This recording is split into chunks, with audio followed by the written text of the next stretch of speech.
like I strangled a Smurf the next day at work.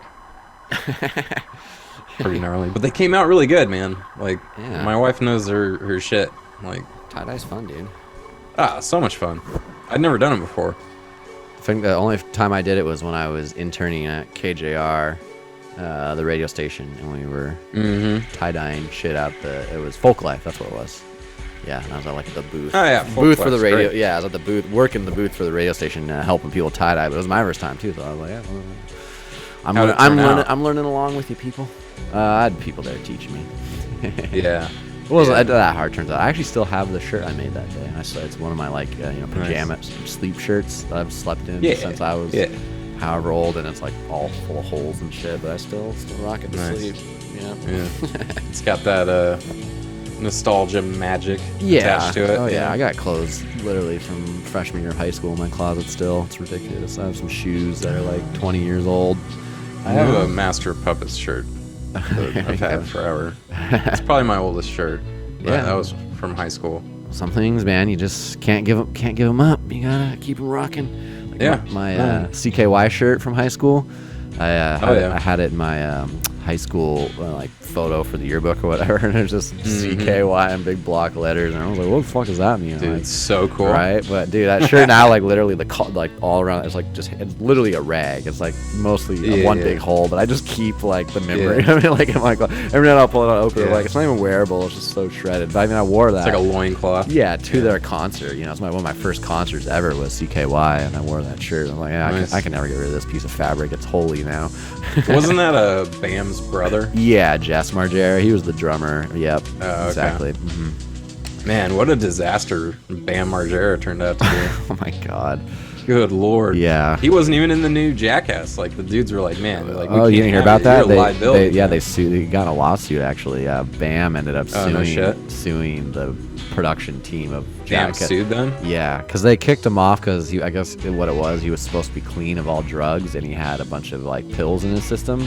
But then, like, his lawyer was like, no, those were, like, prescribed. He was allowed, Sure. Right. And so that was what they were suing about, because they're like, oh, you weren't, when he peed positive for all this, like, what Xanax and whatever the fuck ever was in his system. They were like, oh, no, we told you had to be clean of drugs to be on the movie. And they kicked him off. And then he's like, oh, no, I need this to, like, survive, I'll bet he does. But so that was the lawsuit. I know, I read that. I was like, bam, it's really come to this. Fucking hell, that's pathetic. I don't know, like, whose side are you on with that? I don't know. It's Bam Margera. Like, you guys expect him to, like, have his shit together? That was my surprise. Like, dude, it's a Jackass movie. I figured they were all fucked up on drugs all the time. Anyway, I thought that was the nature of the movie, but... Well, Steve-O cleaned up his shit. But that was willfully. He was, like, sober for years. It is weird that they try to make him be sober for it. That's what I'm saying, and especially over pharmaceuticals. Fuck it, he's taking Xanax, what the fuck ever. Like, so is 80% of America. That's California sober, dude. Yeah, exactly. Xannies? That's California sober, exactly. He's gonna get hit in the nuts like a dozen times a day. Like, I know, right? Just let him have a Xanny bar. I know. Yeah. Right? I know they're getting all that physical pain. You think they would at least let him cushion it with a little something there, but no. The producers were pretty strict about that apparently. So, did you see the new Jackass movie? I did not. No, what is it? Jackass Forever or whatever? I haven't seen it yet. No.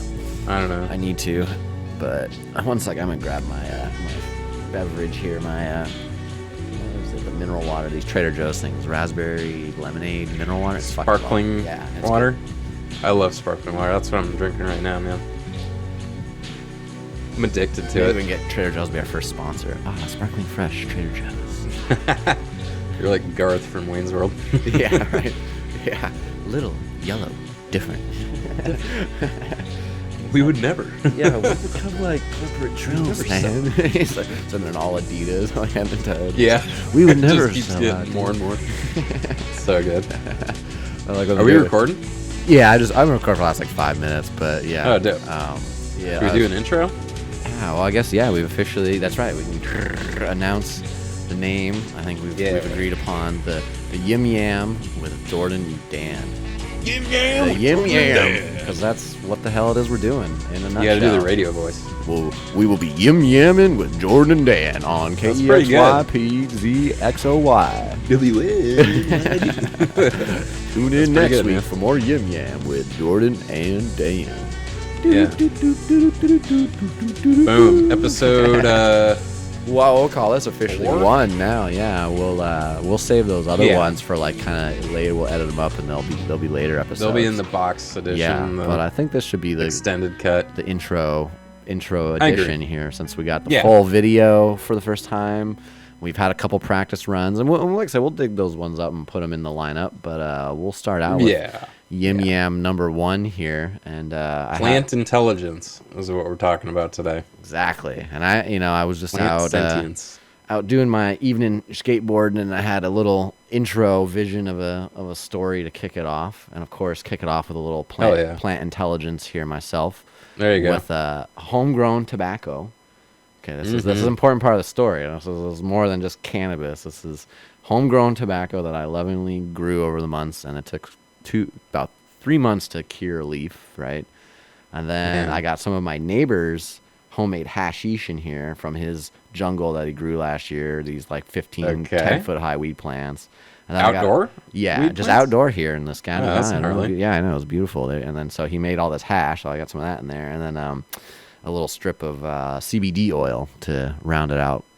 Jesus. My buddy always calls me the Chef Gordon Ramsay of spliffs, but one day I want to be a dude in like a little speakeasy with like a bow tie, and people come and they like pick out their tobacco variety, their cannabis varieties, their oils, their hash, whatever, and then I lovingly roll it up for them and go, here you go. Cook it up. Yeah.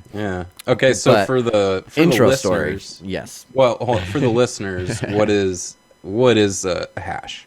Because I totally know what that is. I just maybe some listeners might not know. That's true. Yeah, hashish is actually the most ancient form of cannabis consumption. That's where it began. Hash is essentially just this sift off of the plant. So plants, have an excess amount of trichromes being the little molecular structure on the leaf that contains the THC, and I think it's up to 500 known cannabinoids now that are all contained in this little. Looks like a little glass ball, and like when you look at it under like a microscope or a loop, but there's tens of thousands of them across the plant. So hash is essentially all of that sifted off and just condensed into like a ball or an oil or whatever you want to make it. So it's a concentrate, more or less. It's just a concentrated form of what you'd be smoking in like a whole joint worth of flower. Instead, you're just taking the necessary parts off the flower and congealing it into like a ball of goo. Holy crap! Yeah. So is that like the white stuff on a bud? Yeah. Like so when you're like looking at a plant that's growing still, and it looks all frosty, looks like someone sprinkled it in sugar. You take a little, like even just a jeweler's loop, or in fact even with your phone, if you hold your phone up and you zoom in, you start to see they look like those little electric balls that you like touch and they make your hair stand up, you know what I mean, that you did in science class. Yeah, I had one of those when I was a kid. Yeah, they're shaped just like that. It's like a stem with this little round ball, and they're clear. And how you know when it's time to harvest the plant is over time that ball slowly goes from clear to an amber color. And as it gets more amber, it means it's developed more cannabinoids within that trichrome. So the trichrome is the container, and the cannabinoids are what's going on inside of that trichrome. So when you're growing weed, you're monitoring the trichome coloration. And when it gets to like a dark amber color, it's time to harvest, because that's the max amount of cannabinoids before it starts to degrade.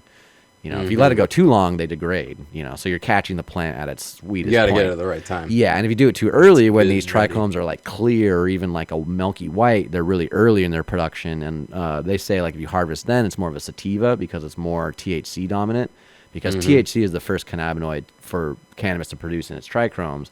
But if you let it go past that, it becomes more CBD rich, CBG, and hence they say it becomes more of like an indica leaning variety with more of those like kind of physical cannabinoids. Physical effects. Yeah, and less, but those take time to develop, whereas THC develops almost right away. So a lot of people will harvest their plants early to make it more of like, THC rich, sativa-esque plant, if you will. Gotcha. Gotcha. Yeah. Cool. Yeah. Man, a lot of science in that. Right. And then so in the ancient form of it, they had what were called just hash rooms, and they started in like the Middle East and stuff, is where kind of the first known cultures to use hash were. And they would just take all of the plants after harvest and throw them on these grates, and the rooms were actually underground, and so it'd just be like this grate that was like at ground level, you know, kind of like a sewer grate or something, and they would throw all these plants on top of it, and it would sift down into these rooms where they would just collect all that sift and make it into bricks. And that was the first form of like basically smokable cannabis, was that. Yeah, hashish. And where was this? The Middle East? Like Morocco and places like that. Yeah, Middle East. Yeah. Egypt, that part of the world. North Africa is some of the first, earliest known hash makers on the planet. Right. Yeah. The burning bush. Yeah. Yeah. And so they've been at it for a while. So yeah, hash is still in its ancient form. People still make it the same way they made it, 10,000 years ago. It's the same process. I never knew that. Yeah. I had no idea what hash was. Yeah. And that's why a lot of people like it, because it's probably the most flavorful, aromatic form of it too. Like you're getting like the raw essence of the plant. You're getting all the terpenes and trichromes in one nice, neat little, package. That's why hash is so flavorful and kind of sought after in those countries. It's terpenes and trichomes. Yeah, well, terpenes are in all plants. Terpenes are what like make a strawberry, or lemon, or basil. And so cannabis is actually the only plant on the planet known to mimic the terpenes of other plants. So when there's like a blueberry tinge to cannabis, it's actually mimicking blueberry terpenes, and so on and so forth. Or if you get like a weed strain that's very lemony, it's actually got lemon terpenes in it. Yeah. Whoa. Yeah. Cannabis is that like if you grow it in proximity to these other plants, then they'll... No, it's all in the genes. It's all in the seed. It's just random. It's in the seed. Whatever. It's in the genetics of breeding these seeds. But they do know that, when they... So that's why you have all these different strands of... Yeah. And the reason why cannabis is so varied is because it is mimicking other plants in nature, and other plants don't do that. Cannabis can actually, it's like the boss in Street Fighter, it's like all the characters in one. Like, the cannabis plant is that. It can actually... Bison? Yeah, exactly. Bison, weed is the M. Bison of nature. Remember the movie, the Street Fighter movie? Dude, it was awful. It was so bad. Who was that guy who that played Ken, dude? I remember there was some American roided out dude who played Ken. I forget who played that guy. I thought it was Jean-Claude Van Damme. Was it? Yeah, it was someone like Van Damme or somebody. Maybe it was Raul Julia played Bison, and it was like he's like a Shakespearean Academy Award winner, type actor, caliber of actor. And then he fucking played M. Bison in the Street Fighter movie. And he killed it, dude. He was so good in that. The speech that he gives the lady when she's like, "Why'd you invade my village?" or whatever, and he's like, "For me, it was just a Tuesday." That's so good. That's just who I am, lady. I'm here to crush, kill, destroy. That's what I do. Good shit. and mimic the moves of everybody else. That's a pretty badass trait. It's like I don't have a special move. My special move is I have all of your moves. Mirror. He was tough. It was a tough game to beat. The arcade. Oh yeah, dude. I never really got too far. The one dude was really hard to beat. The boxer guy, that guy was fucking hard. Yeah. And the for whatever reason, the Indian dude, the stretchy guy, you would think he wouldn't be that hard, but he always fucked you up, dude. When it was when it was the computer, and he'd flame you and long arm you, and you're just like, what the fuck? I thought this dude was hella slow and like meditating and drunk or whatever, but. No, that dude fucked up. And then the other dude, Vega, that was the other fucked up guy with the claw, who was always hopping around. You're like, and he was climbing on the cage and shit. You're like, fucking, how do I hit this dude? I would always just be the monster Blanca and just sit there in the corner with electric shock going, just like bring him to you and just shock him. He was a Brazilian genetic experiment. Or something like that. He broke free and just started ripping heads off and electrocute people. Yeah, how I became electric. That was never, I was never Honda. Oh yeah, Honda, yeah. I was like, all right, this dude looks like an O lineman, so I kind of relate to him. He just pass block you. Who was the blonde military guy? There was Ken the ninja and then what was the other ninja? Ryu and Ken, and then who was the military guy? What was that guy's name? I don't remember. Yeah, he had was Ken, I thought. No, Ken was the guy in the red leotard or whatever you call those. Gi. He was in the red gi. Yeah. Okay. God, who was... I thought that was Ryu. Yeah, who was the fucker, the military guy? American... Remember the American military dude in the camo? And he had the big white mohawk? Anyway. Anyway, so all right, let me hear your story. Yes. So the story that I wanted to tell why I smoked this spliff was basically, it's a good premise for plant intelligence because it's a good question. Because this is, I guess, my most recent experience with kind of like, the game of telephone from plants. Because, I definitely won't get into it, but the premise to this is a little backstory on my ayahuasca journey. And I promise this is not another podcast about white people taking ayahuasca. Well, there's plenty of those out there. Though I did get that off the honky to-do list. This honky has made the pilgrimage. We'll talk about that. Yeah. And I just figured I'd give a little preview of that because that actually plays into the other part of the story. So real quickly, I went down to Costa Rica and I was fortunate enough to take ayahuasca with Terrence McKenna's brother, Dennis McKenna, and literally was on the mat next to him for the whole week, with this guy, and really serendipitous. I didn't even know that was going to be the case. It was kind of ominous when I booked this thing. Like, is Dennis just giving a talk? Is he hanging out? Is he actually taking ayahuasca with us? And anyway, I walked into the session and the only mat left in the house was like next to this dude. I'm like, oh, well, I guess I'm tripping with Dennis for a week, right? Yeah. Huh. So that was, kind of beside the point. But during that week, they gave us Mopacho tobacco. And these were Peruvian shamans, Sipo shamans. And so this Mopacho tobacco is very, it's a cornerstone of their ceremonies with ayahuasca. So the shamans are pretty much like piping this and blowing smoke throughout the whole ceremony. The wild tobacco. The tobacco, right? Mopacho. Yeah. Mopacho. And so, that's thought of as like a protective spirit, a protective prayer. And when people are in like trouble, for instance, during the ceremony, they'll come and like blow this smoke over you, and Father Tobacco is thought to be very grounding because in traditional societies, when everything burned away and all the crops were destroyed, tobacco is always the first thing to come back. It's like probably one of the most tenacious, hardy plants in nature. It's insane. Like you cannot kill tobacco. Yeah. You can literally burn it away and it'll be the first thing to come out of the ground. So that's where they kind of derive that idea that it brings strength in ceremony, or it's grounding, or it kind of, it has an earth presence that helps people when they're like stuck in trips, right?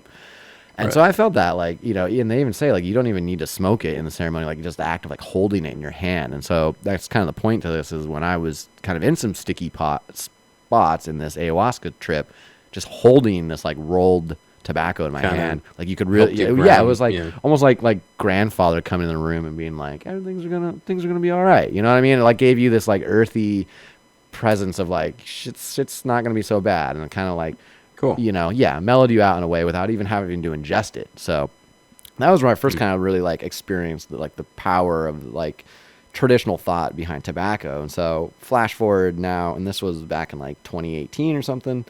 Flash forward to just this last winter, I had a mushroom journey, some Northwest foraged cyanescence that I find every year by my home skate park. And in that trip, it was the same thing. I remembered, I was like, I was kind of going through a difficult part, and I remembered this thing from ayahuasca of like, just holding tobacco, and I had some just like loose tobacco, and in this mushroom trip, I reached out and like grabbed it and held it, and it did kind of the same thing. But I just instantly went into this kind of like, little just kind of feeling of like, oh, you're going to be interacting with the plant now. Like it's your time to not only just like, have dried tobacco, but you need to have the plant in your premises. Like it's going to be in your, your space soon enough. And at that time I was thinking like, well, I have no access to tobacco. Where the fuck is tobacco coming from? But it was very clear. It was like, you are meant to like grow this, and I've never had that thought before. Of all the plants I've grown in my life, I've never thought to grow tobacco. I was like, I wouldn't either. I thought I was like, all right, okay. I don't know what that is. Yeah. So flash forward a couple months from that moment of like, it was pretty clear. It's like, like having waking up from a dream or something. Like, oh damn, like, okay, I remember what that was. So a couple months later, I'm out at a friend's in Port Townsend, and just totally out of the blue. Shout out to Port Townsend. Yeah, right. Shout out to Port Townsend. Yeah, I'm out there. I believe it was Tinder date. Shout out to Tinder. No. Yeah. Hell yeah. And I'm walking up to her porch, and there's this cool plant on it, and she had all these kind of plants, and I was just kind of commenting like, oh, that's a neat plant. What is that? And she just goes, oh, that's a tobacco. My friend at the farmer's market gave it to me, and it's for you, and I figured you'd know what to do with it. And I was just like, weird. And I literally, of course, just instantly nuts. recalled that moment of the mushroom trip. I'm like, oh. Yeah. And I looked at her. I'm like, yeah, I think I actually know exactly what I'm supposed to do. It is for me. Yeah, I'm like, I'm like, totally no. I'm like, I didn't know that this was gonna show up like this, but it just came out of the fucking blue like that. And now I have like 15 tobacco plants growing around my property, and here it is. So to kick off the idea of plant intelligence is I guess there's some sort of game of telephone between interspecies, like symbiosis, I guess. Yeah, or not even plant. I think like literally like a mycelium network. Like it's a network that can convey information, or even the concept of a radio tower broadcasting a signal that if you have the right equipment or antenna, you can pick it up. And I think plants have their own frequency, if you will, right? And I think if your antenna is tuned appropriately at the time, whether it's through ingesting plant medicine or even just being perceptive, I think you can get like little messages delivered almost like an email. I don't think it's like a spirit necessarily like commanding you to do something, but it's kind of like it fires a part of your brain that it creates action afterward. You know what I mean? Like the thoughts that it gave me led me to an action that created something physical in the world, if that makes sense. So there's like a chain of events like anything else. Like, oh, you want, say, you need a house cleaner to come clean your house. You send them an email, they get the message, and then days later this person shows up and a thing happens as a result of this like information being exchanged, right?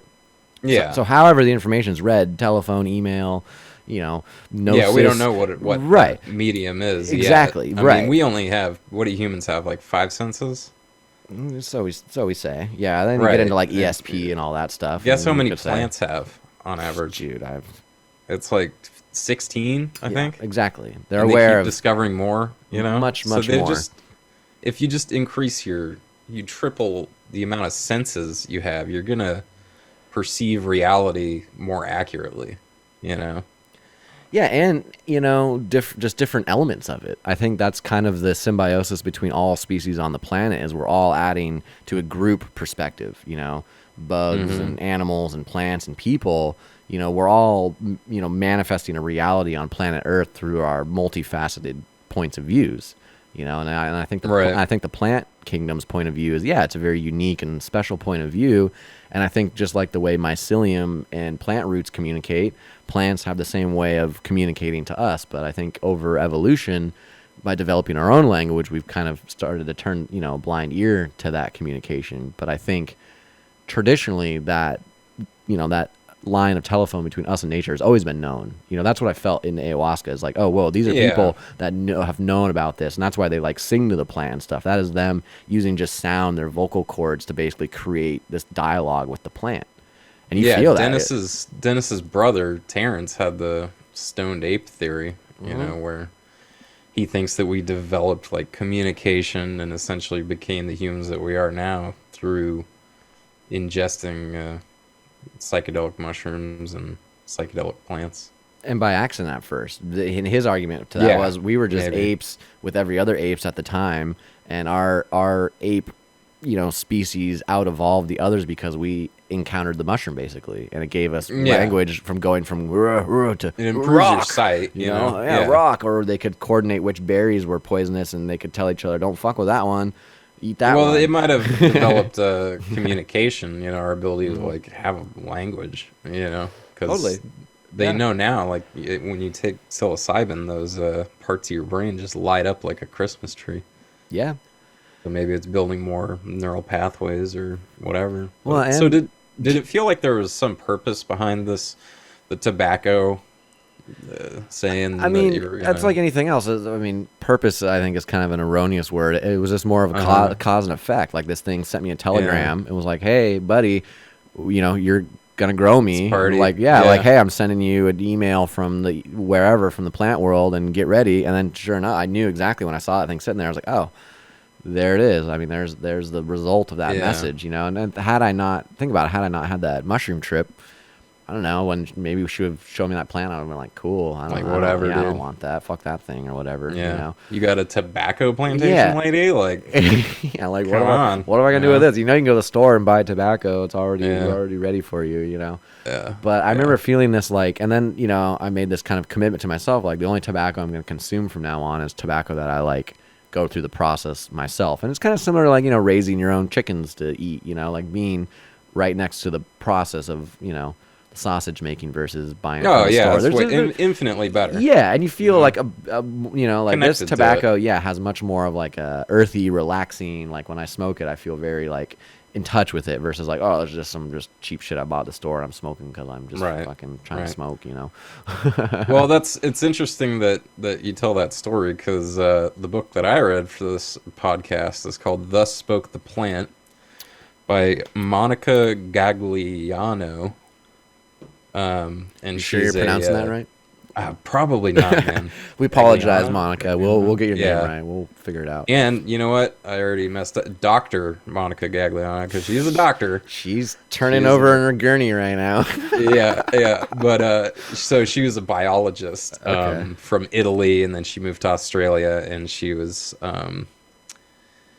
working at James Cook University, I believe, as a biologist. And so the story starts out that she's observing damselfish. She's doing a scientific paper on damselfish as ecobiology, and so she goes to this damselfish location, right, where she's studying them from like when they hatch to going out to the sea and coming back, right? And she develops kind of a relationship with these fish, right? Like she'll put her hands in the water and they'll come up to her, she's like naming them and just developing a rapport with them. And when she finishes her study, it's just normal scientific process. You have to terminate your, the experiment. So she's like gonna net them and destroy them, right? Because they weren't like natural, right? She doesn't want to disturb the ecosystem. And the day that she goes down there to do that, none of the damselfish are around. And she has the thought of like, oh, they knew that I was coming to mark them, Fuck yeah, they did. Just from her intention or whatever. Yeah, that's what it seems like, right? I mean, but this moment kind of changes her life because she felt so guilty, right? And she eventually did like net them all and mark them, but she felt so guilty, and she's like, you know what? From now on, I'm not gonna kill any more living things for the purpose of science, And this is a turning point in her life because after that, she starts having these dreams, right? She dreams of this hut in a village, right? And there's like a fire in the middle, thatch roof, just your typical like Peruvian village, or she gets the sense that it's in Peru. And she meets a jaguar in her dream, and the dreams get more vivid. It's like every other night she's having these dreams, right?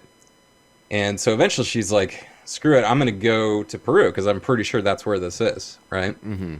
So she flies out there to a village in Peru, and sure enough, she comes across a village, and she's like, this is the village from my dream, And she meets a shaman, Don M, and he's like, hey, like, we've been waiting for you, pretty much. These shamans do that. They're known for doing that. You show up, and they're like, oh, I dreamed about you like 2 weeks ago. Welcome. Exactly. And she's like, well, what do you mean? Like, what are you talking about? And he tells her that the Sacoba plant was telling him, all right, get ready, this doctor lady's gonna come out here and you should do a dieta with her. So a dieta is essentially when you restrict your diet. You can't like drink alcohol or have sex or any of these like there's a fast involved too. Certain fasting. Like she's only supposed to consume this Sacoba plant for like 2 weeks or whatever. And so she starts having these visions and really intense lucid dreams. And she has this one vision where there's like a bunch of red, it looks like blood. And then the Sacoba plant tells her through blood, all things are connected, right? And she's, for whatever reason, she just has the knowledge that, oh, Sacoba is a blood medicine, right? And then later, through years of research, it's proven that Sakoba is a blood medicine. It lowers blood pressure and regulates the number of red blood cells and all that. It cleans your blood, right? So this is kind of a game changer for her. She's like, well, how could a Sakoba plant possibly know this? Because she gets the sense that it's the Sakoba plant that's telling her this, right? So the Sakoba plant, well, tells her, like, look, we can communicate, and it should be your job to study this and bring this knowledge to the world, right? So she goes back home to Australia, and she sets up an experiment with chili, fennel, and basil, right? So the reason she picks those is because fennel, when grown next to chili, messes it up. It's going to stunt the growth of the chili plant, right? Okay. Yeah. And then basil is a good companion plant with chili. So if the basil's next to the chili, then the chili does well, right? So the whole purpose of this experiment was to test plant communication, right? So we already knew at this point, I think it was back in like 2012, we already knew that they could communicate through mycelium, right. Or through chemicals in the air. They could like release things through leaves and transfer it that way, right? So her way of kind of blocking all of this is she grew them next to each other, but in separate like containers that were, totally separate. The soil was separated so they couldn't like connect with roots or anything. The air was totally different. She had like individual HEPA filters for each container, right? Essentially like it was like Russian nesting dolls, Right. And turns out that when it was grown next to the fennel, it had an immediate accelerated growth and then stunted growth.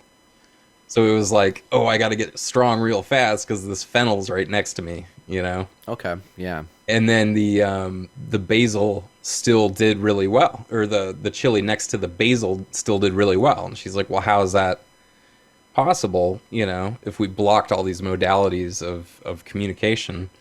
So there is still some medium with which they're sensing the presence of these other plants, And she thinks that the answer is through sound, like they're literally just talking to each other.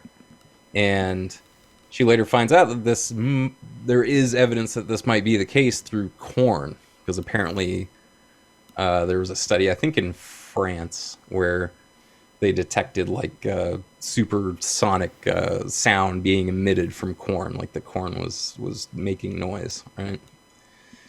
And it makes sense that they'd be able to pick up on that because, like we said, the plants have like 16 senses. They have to like feel vibrations to find water, so.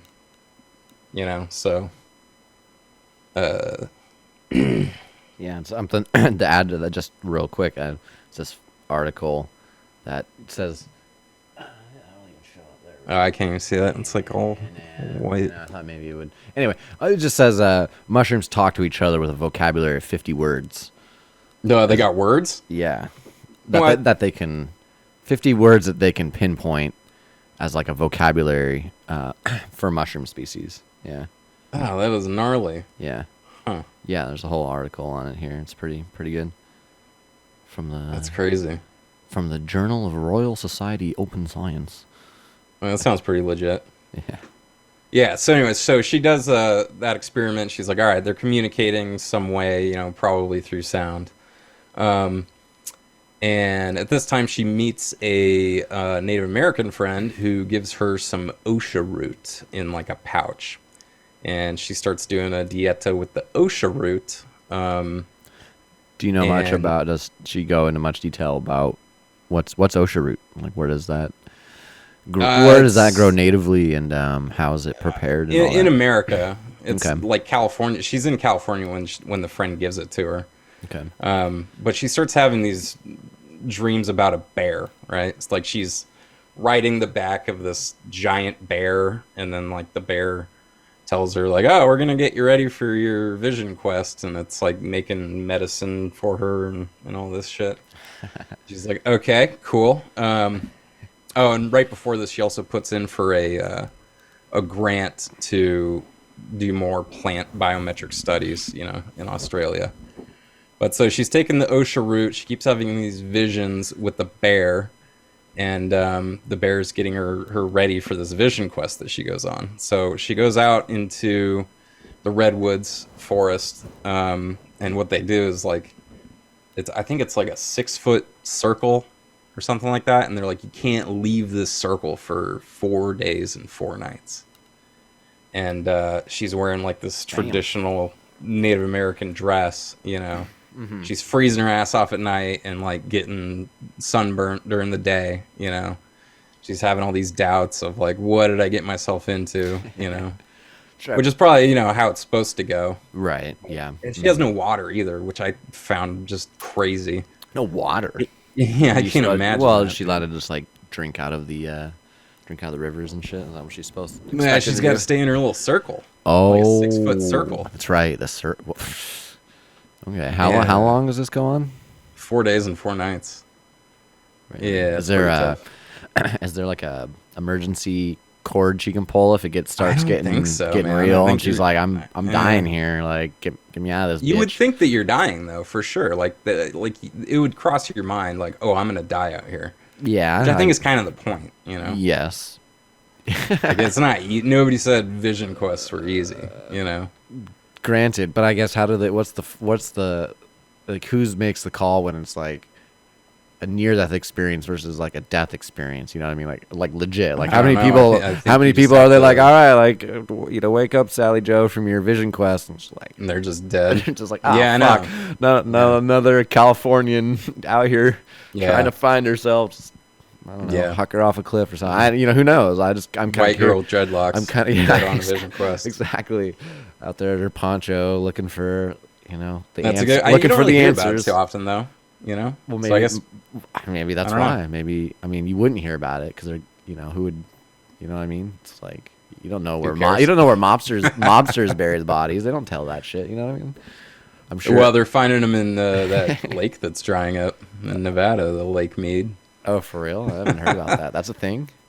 Yeah, the drought. There's a drought to this lake in Nevada lower. Cemented shoes, people starting to stick halfway out. Like, yeah, man, like barrels and shit. Yeah, it's gnarly. That was gnarly. But anyways, so on the 4th day, she's like, I'm gonna die, and all of a sudden she hears a voice, right? Yeah. And she looks up and there's this big oak tree in front of her, and it's like telling her, hey, everything's gonna be all right, we have plans for you. You need to tell our stories. Right. Mm-hmm. And she's like, well, what does that, tell your stories. What does that mean? And he's like, with your science. And she's like, yeah, but this is the real world. You can't, I need money, And the oak tree's like, no, we've already taken care of all that. Don't worry. Everything's going to be fine. Oak tree's like, we are money. You cut us down to make your damn money. Yeah. It essentially just says like, don't worry about that. We're going to take care of it, you know? And so she has another like vision thing where she's flying like an eagle or whatever, but she goes back to Australia after this, and like an eagle or whatever. Just skip over that part. Whatever. Yeah, it's a really dense book. Erroneous vision quest. Fast forward. Yeah, the oak tree is the most important part, right? All right. Yep. So she goes back home, and it turns out she gets granted her funding. Which is crazy because all of her colleagues were like, "Dude, you're crazy! Like you went from doing climate change stuff in the coral reef, ecobiology to like you want to see if you ate some root for a couple weeks and now you're now you want to study plant neurobiology. Like, come on, that's not real. Strong root, dude. Don't underestimate the and she talks about how her colleagues were looking down on her and like they wouldn't make eye contact with her when they walked down the halls and just, real pretentious or whatever. Mm-hmm. Oh, and it turns out her friend that gave her the OSHA route was like, told her after all of this that, oh, by the way, the OSHA means the bear route. Okay, there's a little synchronicity kind of interesting. Yeah, she's like, no way, I've been having visions of a bear, Yeah. So she gets this grant, and what she does with it, she sets up an experiment with mimosa plants. You ever heard of a mimosa plant? I've heard of mimosas. Yeah, Is that right. any relation, or No, is no, that no like relation. So, dike to dike, as in one's a pile of rocks that keeps the river at bay, and the other is a short-haired female that likes to munch carpet? yeah, not I yeah, don't, not some related. words aren't the same thing at all, but sometimes they are. Yeah, yeah, not at all. Um, the mimosa plants, they have this really unique property where their leaves, if they think they're in danger, they'll curl up their leaves. You know, so it's a very visceral like response. So it's perfect for this experiment that she's gonna do. So she lines up these mimosa plants on this rack that she designs, and it drops them like a foot and a half, right? Just ka-chunk, drops them. And you would expect, right, their leaves curl up when this happens because they get startled, I guess. So what she's gonna do is see if she can teach them to not do that. So she drops them, she records how long it takes until they realize, like, oh, we have nothing to worry about, let's not spend the energy to curl up our leaves. Because, it takes a lot of energy for the plant to do that. So if it doesn't need to do that, it's not going to, right? Sure, and just to prove if you can teach it something, that's communication. Yes. Yeah. Yes. Which is not, and that's exactly what happens is That's after like programming a computer or something. That's a language happening there. Yeah. yeah, after a certain number of drops, it realizes and it stops curling its leaves. And she's like, okay, but did it just spend all its energy, whatever? So she does a different rack where it vibrates them, and sure enough, right away, the leaves fold up. So it's not like it had to make the decision to not curl up its leaves, which I think is just amazing. So what, a plant has memory then? Is that what she's Like cellular memory, it's like muscle memory, as they say. maybe, but then she did the vibrating thing, so it's like it's making some sort of a decision here, It's making a business decision of when to curl its leaves and when not to. Totally. Right? Yeah. Yeah. Well, that reminds me. That's similar to you've heard the famous experiment with the mycelium, and they use a mold of the Japanese subway system, Yeah. and they inoculate two ends of it, and the mycelium went through it perfectly, like without. Yeah, it was like the most efficient. Yeah, there was way all of doing these it. like So breaks how did it and know? dead How did ends. it not Yeah, it take just a went dead from end? one end to the other, just like knew, and it found the other Yeah. side. It was just like, and it It's did it fascinating, better man. than people could. And like there's obviously decision making there. That thing is like making. Yes. And even though it's just a strand of like white mycelium growing, it's still making a judgment call. That's the big thing for me is like, Left all or right, right how is can a we, judgment how, call. how can we prove that plants are sentient or intelligent? I would define that as if it makes decisions, Yeah. then there's something has to be making that decision, Yeah, and I would say one of the most, I think, fundamental decisions is directional. Think about it, and we think about like that with like seeing bizarre objects in the sky. When something makes an odd turn, like that's kind of the first signal that something has like some more sentient than an object that's just an object, say a planet or a star or whatever. You see something make a U-turn or it oscillates or you're something. like, all right, something's You're like, yeah, controlling something that. right. And so it's like I think that's almost our first layer of recognition that something is making a decision. So a mycelium in a mold making a left or right decision, that's the most like kind of fundamental decision you can observe and go, oh, that thing is just choosing a direction versus being like, a tide or a wave or the fucking wind blowing or some, force of nature that's just kind of, random or whatever. You know what I mean? You can tell when nature's just doing kind of random shit. When clouds show up and dump rain. I mean, you know what I mean? It's nothing like too precise. It seems like, things evaporate and sometimes the rain's there and sometimes it's hot there, whatever. But when something's making like a conscious choice, and that's the thing that obviously separates us from most of nature is we have more levels of that.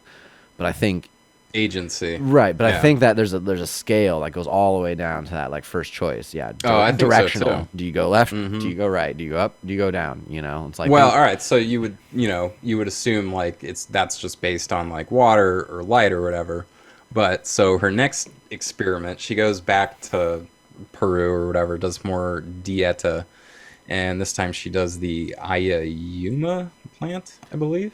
So, I gotta say though, it's interesting you're talking about this and I opened with that story unknowing that you were gonna be talking about this. By the way, Yeah, I know it's about not talking about, and I had promised it wasn't gonna be another podcast about white people doing dietas and working with shamans, but it totally is. Here we are. We find ourselves again. But she's a doctor, so it's not, it's all good. And she's Italian. I guess and it's somebody white, else. It's a book. You read it. It's not your own. Because someday, you've never made the honky pilgrimage, have you? No, not yet. No, you haven't. Okay. No, I'd probably get my ass kicked, dude. I don't know. Well, that's the point. It's gnarly. It's like I thought of it as the Roto-Rooter of like kind of plant medicine work. Like it really, vacuums out all the shit. You can't hide. I've had a lot of concussions, man. I don't have too many brain cells to spare. I don't know. We'll see. One day I'll do it. Yeah, One day I'll do it. You'd be curious to know. I don't know because those things can't be researched so much. I'd be curious to know if it actually does any harm to your brain as far as they know. Doing ayahuasca? Yeah, or any it really. I doubt it. Yeah, really any psychedelic. Like they know for a fact psilocybin and LSD do know. Like literally, they're LSD is one of the most benign chemicals in nature. Like they don't even really understand. LSD is? Yeah, they actually don't even fully understand other than, it affects serotonin. But beyond that, they don't know why it gives you like a mystical fucking journey. It's a pretty inert. Yeah. Like you could drink liquid-wise a bucket of the shit, and other than like kind of losing your mind, physically it would do no damage. Like it's non-toxic basically. I read, I think it was in an Andrew Weald book that LSD is one of the least toxic substances known to man. Oh. There's no toxicity with it. Yeah, the actual I wouldn't substance. want to try it though. I wouldn't want Right, but again, where 10,000 hits would take you, one can only know. But yeah, on a physiological level, your body physically would be just fine. It wouldn't. It wouldn't shut down like if you overdosed on, heroin or meth or what the fuck ever. Yeah, right. Doesn't what I mean? Where your physical body would like shut down and die, or even alcohol or whatever. But yeah, psychedelics don't do that. Okay. Yeah. Cool. Yeah. So she goes and does this another dieta with the Ayayuma plant, and this time it tells her Sorry, I want a little background. Do you know anything on that plant? Ayayuma? I think it's called I'm just really curious about plants. I'm trying to get my plant identification down. Do you know? I think it's the cannonball tree. It has this really heavy fruit, hence the nickname, right? Okay. And the fruits that drop, they open up and they smell really bad, like putrid, like rotting flesh, right? So for this one, she doesn't actually consume it. I think it's toxic too. Like I don't think you want to eat it. What's it called? Cannonball tree. Cannonball tree. I'm just gonna look and check this out. You ready for this? I was like, we can do this for the next podcast. We're gonna do it right fucking now. We're gonna test this live. I'm gonna share my screen, and we're just gonna bring up a visual aid. Dope. You can keep talking. Do your thing, man. Yeah. So it opens up. It smells really bad. The shaman scoops like the inside of it and makes kind of like a paste, and then he smears it all over her, and she takes a bath in it, right? In this real, like smells like shit, but she's doing the dieta. So she starts having dreams again, and all these visions and whatnot, and it tells her to set up a new experiment with pea plants. Little sweet peas. Sweet peas. That didn't work. And what she does is she has these pea plants, and then it's kind of like a maze on top of it. I don't know like all the specifics of it, but let's just say there's like 4 sections, right? And 4 lights, and each light has its own fan that's going to blow air down. And this is how she's going to demonstrate a Pavlovian response with these pea plants. There you go. You can see that, right? Yeah. It's actually pretty beautiful. The cannonball tree. Look at that. Oh, that is a weird tree. Yeah, it's gnarly, huh? Apparently, the fruit's really heavy, so I've never. It can fall on you and donk you. I've never seen this tree. Yeah, that's a new one. Yeah, it's what the fuck? Look at those fruits. I know. Yeah, and they're like really heavy. It's South America, and then it's spread to like Southeast Asia. I don't want to sign up for your shit. Yeah. Sorry. But Oh, anyway, here we go. so Look the at that one. four Woo! thing, oh man, that he could get like knocked out if one of those fell on Right? him. He looks so happy. He does. Little does he That know. dude's stoked. He's like, whoa, yeah, dude, About to get that is donked. wild. That is crazy. Cannonball trees. I've never heard of that. Yeah, and they smell like shit apparently. So And they smell like shit. yeah. Whoa. That is So really anyways, cool. so the fan Oh, blows on one quadrant and then the light comes on, right? So Okay. it's training them like, hey, you're gonna get the fan, the air prior to getting your food, right? Right. So normally a pea plant, it's gonna grow towards the last location of light, right? How could it not? You know? And it turns out that I think it's like 65% of them were growing not towards the last location they had light, but towards wherever there would be a fan blowing. Because they knew that the light was going to follow the fan. So that's a Pavlovian response, which would indicate that these plants have memory, right? Gee, they're just crazy. They look like they're from outer space. I can't get over it. This literally. Yeah. What the? So is there? Do you know if these are edible? Oh, I guess here. No, I don't think so. I think they're That toxic. says cannibal fruit information and facts. Let's fact check you there, buddy. So now she's demonstrated plants learning, making decisions, and now she's demonstrated Pavlovian response, which would indicate that they have memory as well. This one for me was a game changer because I'm like, I've always thought memory is, I guess, stored in your brain. But after hearing, plants don't have brains, right? So after learning this, I kind of went on a little deep dive, and turns out they don't actually know where we store memories, how they exist in our brains. There was one dude that dissected a mouse brain, like while it was still alive, whatever. He was trying to figure out like where in the mouse brain the memory was located, and he couldn't find it, right? So I don't think there's too much research into it. It seems like the scientific consensus right now is that it has something to do with your synapses in your brain, but Dr. Monica kind of proved, maybe you don't need a brain to have memory, right? Because she demonstrated this Pavlovian response.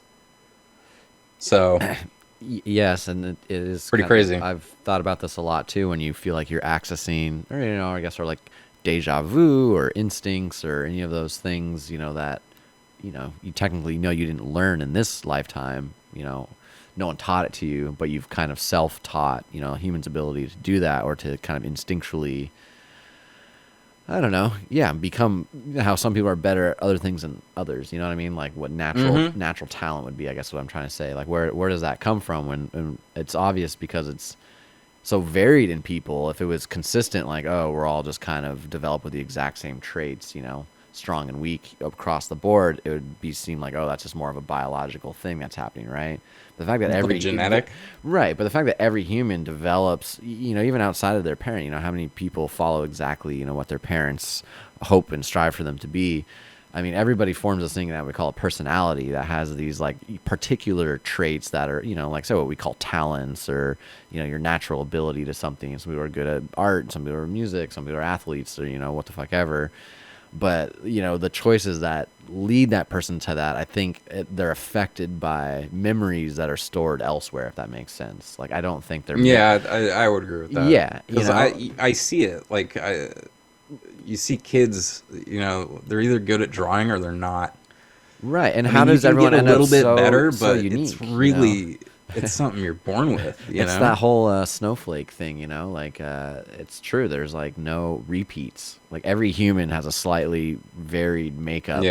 On what they're good at, or even just what, not even necessarily what you're good at, but what you pay attention to, what you like, what your tastes are, what so why some people decide to be punk rockers and others like hip hop, some people race cars, some people ride horses, I think all of that. So you're saying you think like a part of you exists in some other. Well, I think frankly, or... no. I think we're just a much bigger makeup of experiences than are contained just in this physical flesh brain, if that makes sense. Yeah, like no I think doubt. the larger thing that stores our memories, whether you want to call it a soul or what have you, I think it's experiencing various incarnations of all kinds of things, from being mushrooms to bugs to animals to human or whatever. But I think all the things you experience, and then that gets beyond even just this earth plane. I think there's many dimensions out there to experience, but I don't think it makes sense. Kind of where I'm going with this is like Terrence McKenna thought of the brain as a funnel. Like, you have to whittle out most of what you remember in order to like have this momentary human, flesh and blood experience. If you were constantly like remembering all of that shit all the time, you'd be paying too much attention to elsewhere. And so I think, each time you do incarnate, you do have to forget, if you will. But I think the mechanism of the brain actually, and like this is kind of going to her point, the brain isn't to store memories at all. It's to block them from coming in. And Terrence McKenna thought that as well. He was like, the brain isn't a creative force at all. It doesn't create anything. It's a reductive funnel between you and the almighty awe of all the shit that's occurred before this and whatever. Yeah, there is a filter aspect, right? To your and that's brain why too. You can like, think of the 20 things in front of you. You think about your body temperature, you think about the seat you're sitting in, you think about if you're hungry or not, and where you're at with that, and things in your day, and do I want to smoke weed or not? But that's a pretty like limited list compared to when you really think about like the detail and complexity of nature. Like, holy shit! I mean, even just looking out in your own like front yard, you can come up with like a million different networks just like happening right there that are all like coexisting and feeding off one another and like actively like doing something, when you really pay attention to it. I mean, there's every little ecosystem, or think about how many molecules are rushing by in the river next to you. I mean, it's like, holy shit. There's like, I'm just saying there's a lot of detail in nature, right? But our minds are good at like filtering that out to just see the river. It's just another river. Your perception. People go and hang out and smoke weed and there. boat on it, right? But when you really break it down, or I used to love the same thing, like, the chair you're sitting in. Yeah, it's a mundane object. But when you break down its like story from complete origin of like where the wood came from to the person the origin story. To the person who thought about making it, to where the screws came from and the fact, like it take a lot of detail just to get one stupid chair to be under my ass, and that's the reality. But our brain doesn't care. It's like, fuck that, it's just this chair I sit in. Boring. I mean, if society collapsed, good luck making a fucking chair, dude. Well, and imagine if every object in your house all the time you were like seeing its whole timeline of events to get to where it is. Like every item on your desk, if you were constantly contemplating like where There's it's been and how it got there. That. Like, right, it's like Magnus Carlsen chess player. What is it called? The people that can touch objects and like see its whole story or whatever. I don't know what it's called. Yeah, I don't know what that's called either. Something kinesis or whatever. These people claim that they can have that or whatever, but there's something to that. I'm gonna try to get better too. By the way, when you talk about plants, to bring them up like that, that was a good call. That was a test. Yeah, I got it. I got it down now. That was a gnarly tree, man. I wouldn't want to get donked by one of those seeing cannibals. that helps. So there you go, listeners. You can get some visual aid. So, she demonstrates this Pavlovian response with the peas, and then the book ends actually with her doing a dieta with tobacco. Oh, and I know people. Actually, there was a few people in my ayahuasca group who were living down at the place in Costa Rica, but one gal was doing a tobacco dieta. Was telling me about it. Yeah. So she does this. She talks to the tobacco, and the tobacco is like kind of the king of like father tobacco. Yeah. Yeah. More or less, it's that high masculine strength presence, which is kind of crazy. I wouldn't have thought that, And she's also like, don't you like give people like lung cancers? What's up? Man? Well, when it's misused and smoked in the form of cigarettes, that's what it tells her. It's like, it's a plant like everything else. Yeah, I care about the human race, but right now you all are kind of fucking up. You're abusing tobacco. And, it actually tells her that it can be a lung medicine if used properly.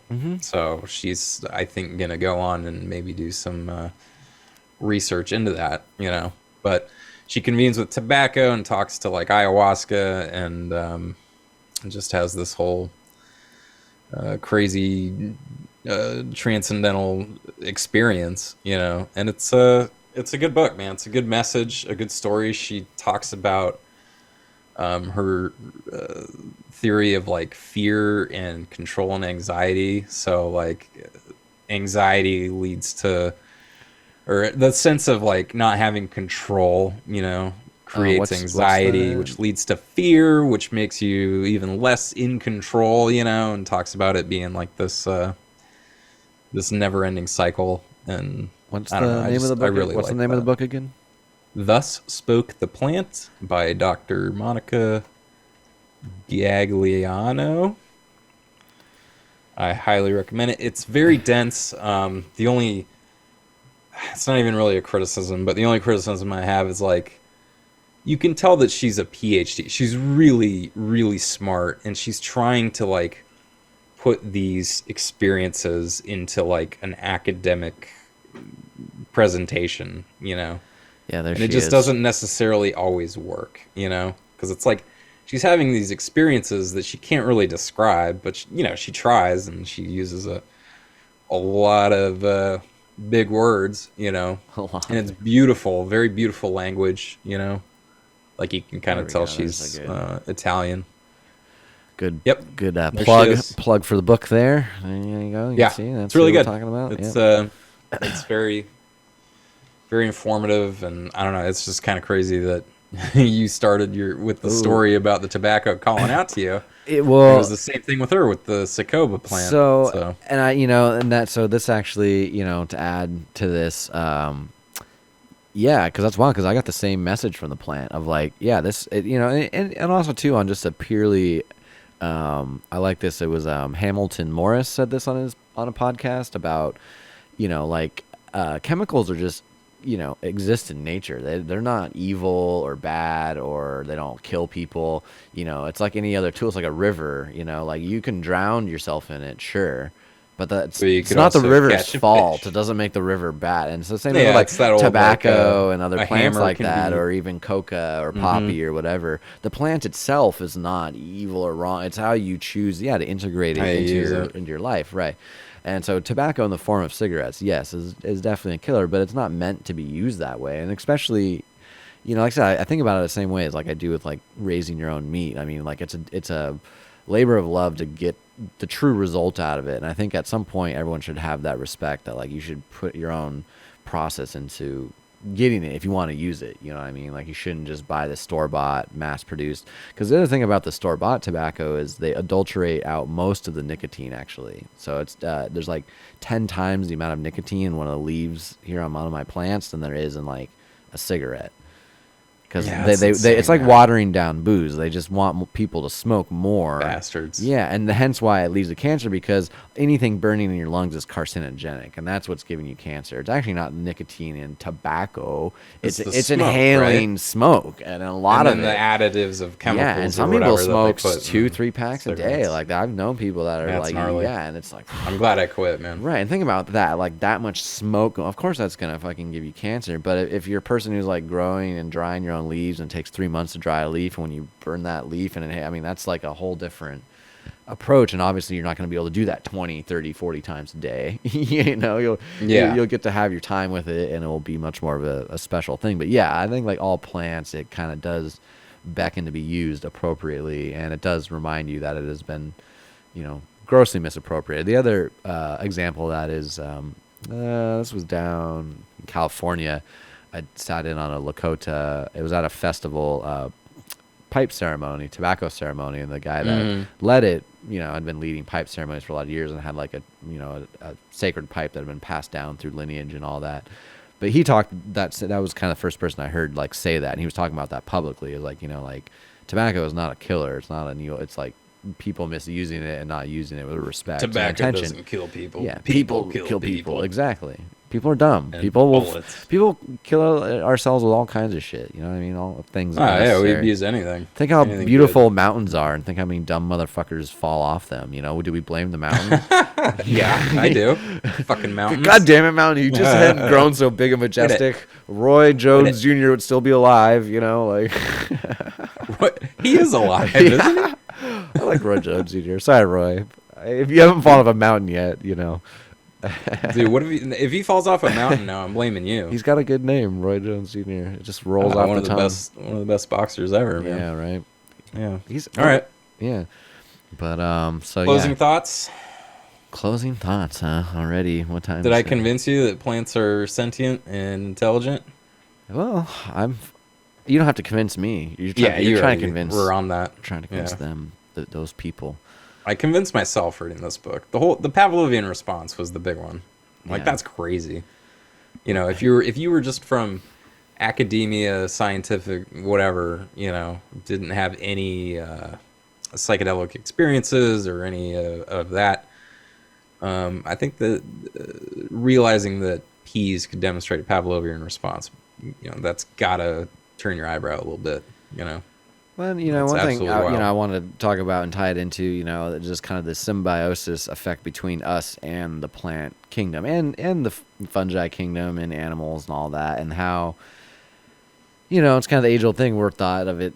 We're kind of taught as we're this separate entity on the planet. We got our own technology, this and that. But if you we're better than. Yeah, but I think about even just like propagating like house plants, like this plant behind me. You know what I mean? Like it wouldn't be able to exist there without me literally doing the things for it. You know what I mean? Potting it, watering it. Keeping it alive. Right? It's in a symbiosis with me to exist. In this particular environment, uniquely. So you could say, like, as an evolutionary advantage, this plant can exist inside of a house and a building because of our relationship. Literally, just it wouldn't just be doing that. Nature wouldn't have just put it in a room and have some. Right, exactly. It would be out in the bushes doing its thing out there, right? So it gets a new form of existence because of its relationship to us. But I think throughout all of human history, I mean, that's been the case. We've been spreading plant species and things across the globe since day one. Just people, once we became nomadic and spreading seeds and things like that.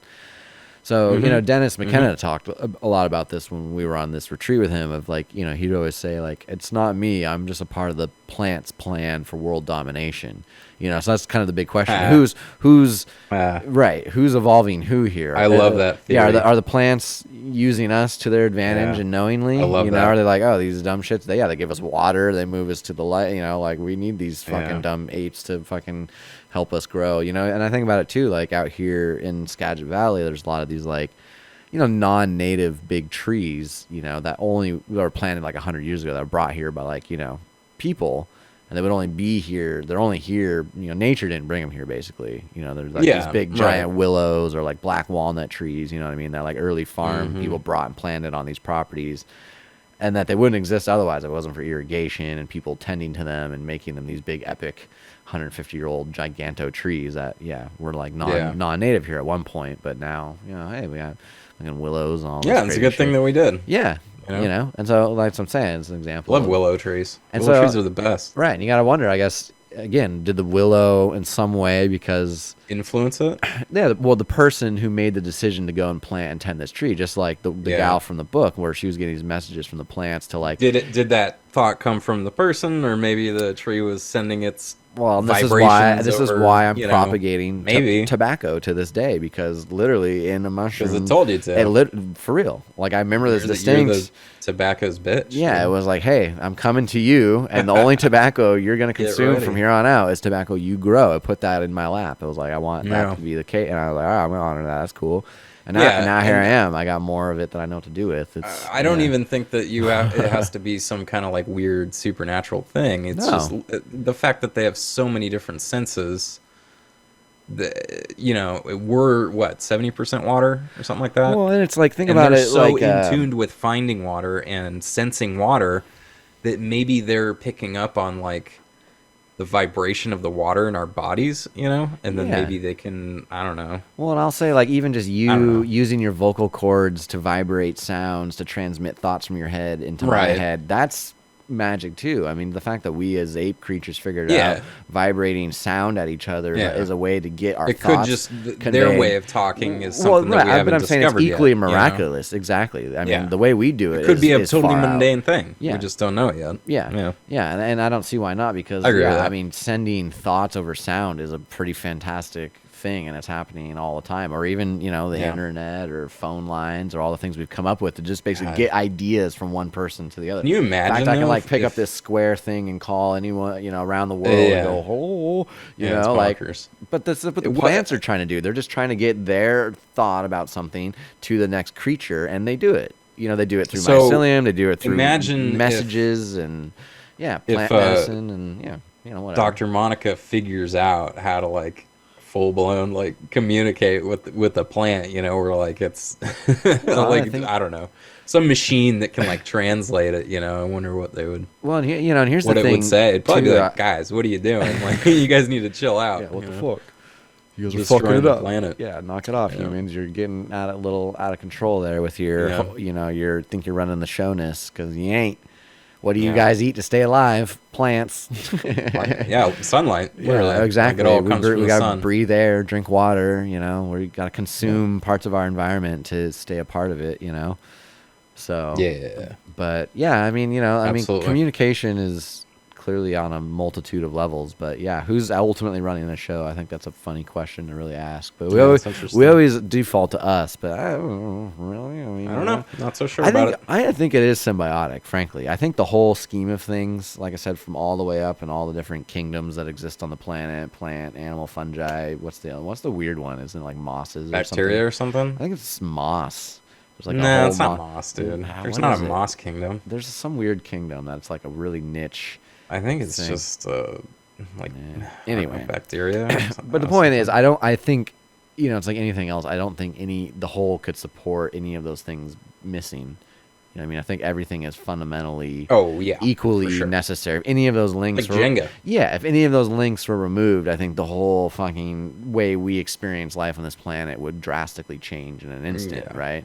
Yeah, I think we'd be done. Right. And so I think the various levels we come up with communicating to the parts of nature, because, I think, it's like ideas come in your head. If you're sitting alone in a forest by a river, feeling a Zen moment, and you're getting this like kind of sensation of like that too is that what is communicating? Is that your own brain?